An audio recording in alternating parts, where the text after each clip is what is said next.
Order! Order! You are an incorrigible delinquent at times. Behave yourself, man!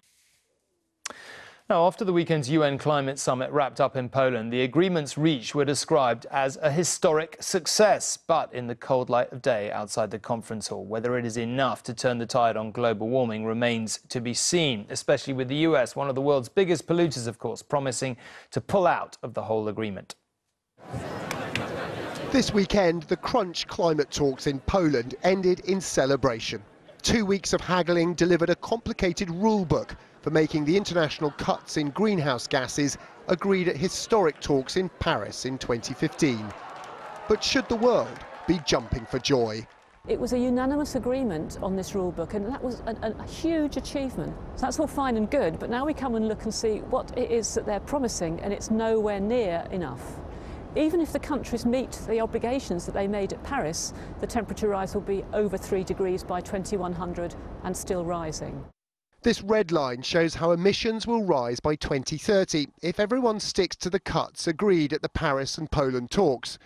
But to hit the 1.5-degree target on global temperature rise, emissions would need to be halved and then keep falling beyond that. How the planet will respond to rising emissions was made very clear to officials meeting in Poland, but some big players, the US, Russia, Saudi Arabia, chose to undermine the science.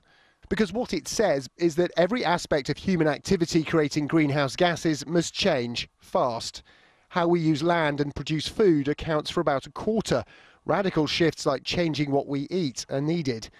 The fossil fuels that power our transport would have to be phased out in the next 20 years or so. And nearly half the challenge is finding new ways to produce energy. Given the climate is already warming and populations and economies keep growing, you'd think we're all doomed. But outside the United Nations bubble, things happen faster.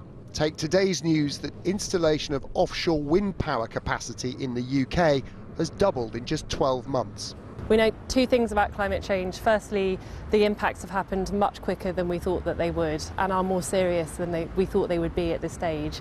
But the other thing that we didn't expect was for renewables to deploy as quickly as they have. And today, onshore wind, offshore wind and solar are the cheapest form of electricity that we have. If the example of renewables were applied to the rest of the world's economy, the future might not look that gloomy after all. Tom Clark, News at 10.